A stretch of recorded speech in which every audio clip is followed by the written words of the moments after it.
Bienvenue dans cette nouvelle vidéo. Donc, on va traiter ou bien on va étudier un système triphasé qui est non symétrique, déséquilibré.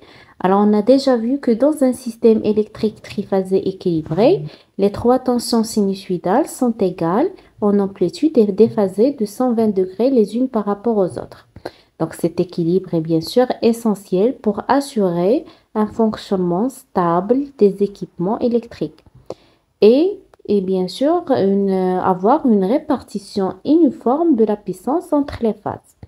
Alors cependant, dans la pratique, alors les systèmes triphasés peuvent être soumis à des équilibres, alors où les tensions et le courant des phases ne sont pas égaux en valeur efficace. Alors ces déséquilibres, bien sûr, peuvent résulter de divers facteurs tels que alors la charge qui est bien sûr asymétrique ou bien qui est déséquilibrée, des défauts dans le réseau, bien sûr. Alors le fil de neutre est, par exemple, il est débranché. Alors cette partie-là, donc on va explorer ou bien on va traiter alors les effets de déséquilibre, que ce soit un déséquilibre au niveau de la tension ou bien au niveau du courant. Alors un système triphasé, il est composé d'un réseau et d'un récepteur. Alors, on va commencer à étudier un système qui est déséquilibré en tension et en courant dans un couplage étoile sans neutre. D'accord? Alors, dans un couplage étoile sans neutre ou bien dans un couplage étoile en général, donc le schéma il est comme suit. Donc, la charge il est montée en étoile et le réseau il est en étoile qui va alimenter ce récepteur-là. D'accord? Alors, si Z1 est différente de Z2 est différente de Z3, d'accord, on dit que le récepteur, il est déséquilibré. Alors, si le récepteur il est déséquilibré, ça veut dire que, alors, que la notation, ou bien I1, la valeur efficace de I1, elle est différente de I2 et il est différent de I3. Donc, on dit que le système, il est déséquilibré en courant. D'accord? Alors, bien sûr, on dit qu'un système, il est déséquilibré en tension si vous avez un montage étoile et le fil de neutre, il est débranché. Donc, si le fil de neutre, normalement, si le fil de neutre, il est branché, donc qu'est-ce qu'on a pour la somme? Le fil de neutre, il est branché, d'accord? Et le récepteur, il est déséquilibré. Donc, la somme des courants I1 et plus I2 plus I3, ça sera différent de 0. Pourquoi? Parce que, alors, vous avez déjà I1, la valeur efficace de I1, elle est différente de la valeur efficace de I3, elle est différente de la valeur efficace de I3, pardon. Et ils ne forment pas un système triphasé équilibré. C'est-à-dire, ils ne sont pas déphasés les unes par rapport aux autres de 2 pi sur 3. Alors, pourquoi? Parce que le récepteur, il est déséquilibré. D'accord? Donc, la somme égale à 0. Alors, si le fil de neutre, maintenant, il est débranché, alors, c'est-à-dire total, il est égal. Alors, si le fil de neutre est débranché, ça veut dire quoi? Ça veut dire le courant I1 plus I2 plus I3 égale à 0. D'accord? Même si les trois courants ne sont pas égaux en valeur efficace, ils ne sont pas déphasés les uns par rapport aux autres de 2 pi sur 3 parce que le récepteur, il est déséquilibré. D'accord? Alors, donc, égal à 0. Et aussi, il y a l'apparition d'une tension qu'on appelle la tension de déséquilibre Vn'. Donc, voilà.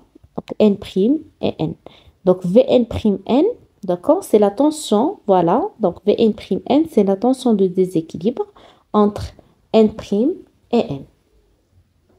Donc, voilà. Donc, récap.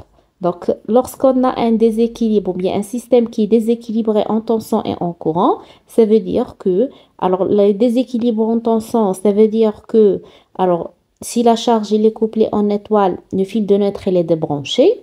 Alors, c'est-à-dire que la tension soumise au récepteur Z1, donc c'est VZ1, il n'est pas égal à V1.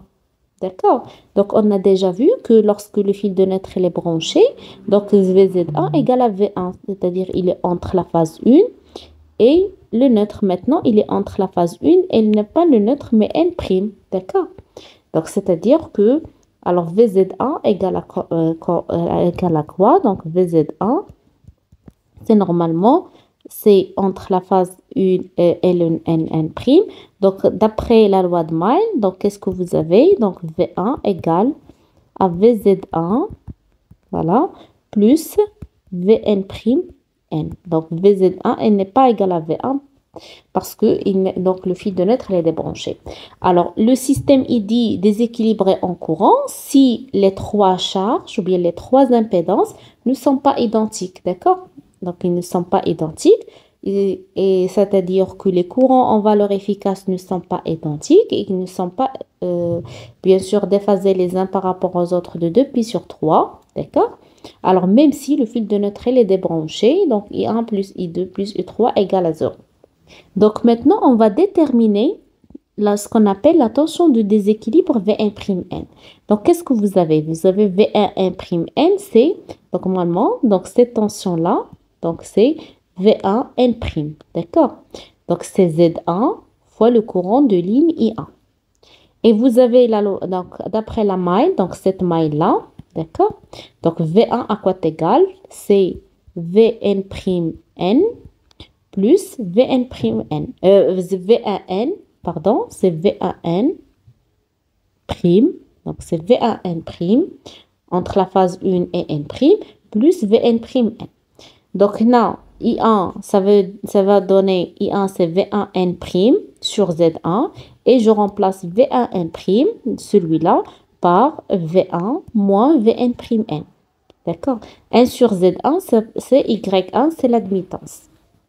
La même chose pour I2 et la même chose pour I3. D'accord?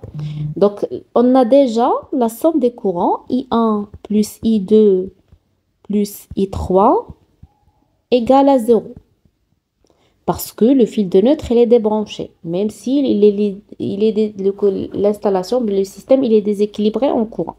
Donc, si est égal à 0, donc je remplace I1 par, donc c'est normalement, donc c'est V1 moins Vn', d'accord? Facteur de Y1 plus V2 moins Vn', facteur de Y2 plus V3 moins Vn', facteur de Y3, d'accord? Égal à 0. Donc là, c'est V1 Y1. Donc je vais factoriser par Vn', facteur de combien? Ça sera Y1 plus Y2 plus Y3, d'accord? Égal à V1 Y1 plus V2 Y2 plus V3 Y3. Donc je vais, donc c'est Vn', donc c'est V1 Y1 plus V2 Y2 plus V3 Y3 sur Y1 plus Y2 plus Y3. Donc cette formule-là, il est valable lorsque vous voulez, bien sûr, déterminer la tension de déséquilibre Vn'. D'accord? Donc vous écrivez ou bien vous appliquez directement cette formule-là. Alors prenons le cas où vous avez des courants, les courants sont équilibrés. Alors, ça veut dire quoi? Ça veut dire que Z1, il est égal à Z2, il est égal à Z3, égal à Z. Et que le courant I1 en valeur efficace égale le courant I2, égale le courant I3. Et ils forment un système triphasé équilibré, c'est-à-dire ils sont déphasés les uns par rapport aux autres de 2π/. Déjà, en appliquant sur la formule Vn', vous avez déjà V1 Y1 plus V2 Y2 plus V3 Y3 sur la somme de Y1 plus Y2 plus Y3. Donc, égal. Donc, vous avez déjà les impédances sont égaux, c'est-à-dire les admittances sont égaux aussi. Donc, je peux factoriser par Y1.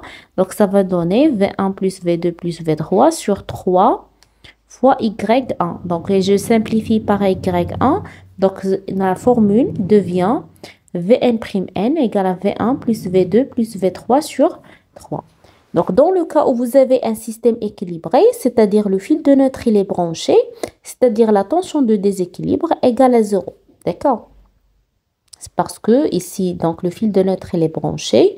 Donc, cette tension-là égale à 0. Donc, si le système est aussi, il y a un autre cas, si le système, il est équilibré en tension. Alors, ça fait dire que le fil de neutre, il est branché dans un montage étoile. Il est déséquilibré en courant, dans un couplage avec neutre. Donc, on dit que le récepteur, il est déséquilibré.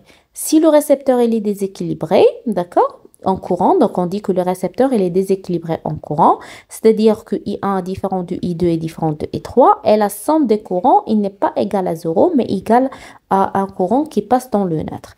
Et la tension simple, ou bien chaque impédance, il est soumise à la tension simple parce que le système, il est équilibré en tension. Donc, c'est-à-dire que V1 égale à Z1 fois I1, V2 égale à Z2 fois I2 et V3 égale à Z3 fois I3.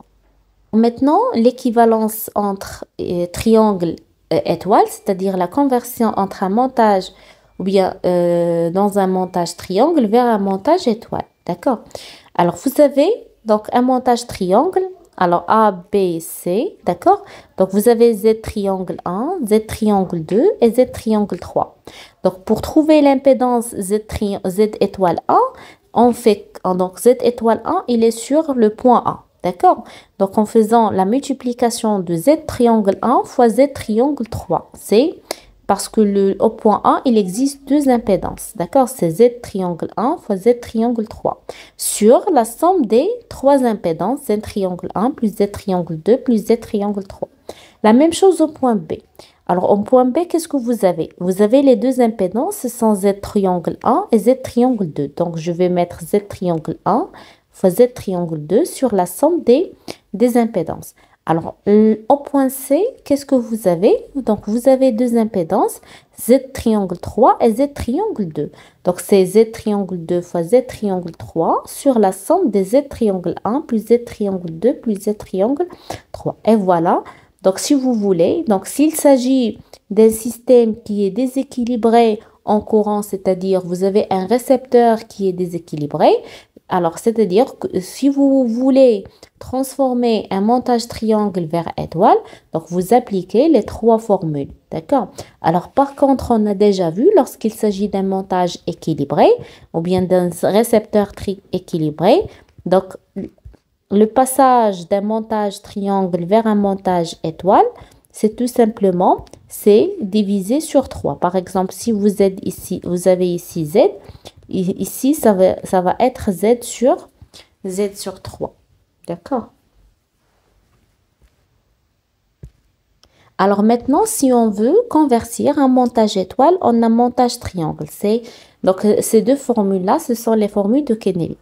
Donc un récepteur en étoile peut être remplacé par un récepteur en triangle sans que rien ne soit modifié, ni en tension composée, ni au courant.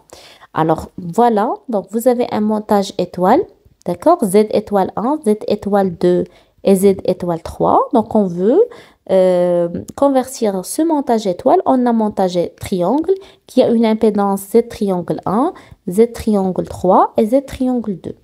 D'accord? Alors Z triangle 1, il est entre quoi et quoi? Il est entre A et B. D'accord? Alors il est entre A et B, ça veut dire l'impédance qui reste, c'est Z étoile 3. C'est-à-dire que je vais, alors dans un montage étoile, je fais tout simplement ici, je fais quoi? Je fais la somme des produits. Donc c'est-à-dire Z étoile 1 fois Z étoile 2 plus Z étoile 2 fois Z étoile 3 plus Z étoile 3 fois Z étoile 1. D'accord? Alors vous avez Z triangle 1 qu'on veut déterminer, c'est entre A et B. Donc, entre A et B, il reste l'impédance Z triangle 3, étoile 3. La même chose, entre A et C, qu'est-ce que vous avez? Entre A et C, toujours on fait la somme des produits. D'accord? Z étoile 1 fois Z étoile 2, etc. Donc entre A et C, qu'est-ce que vous avez? Donc l'impédance qui reste, c'est Z étoile entre A et C. Voilà, entre A et C. L'impédance entre A et C, l'impédance qui reste, c'est normalement c'est Z étoile 2. D'accord? Ah, ici, alors entre A et B, entre B et C, donc C, entre B et C, c'est Z étoile 1. Donc voilà. Ici, c'est Z étoile 2 et ici, c'est Z étoile 1.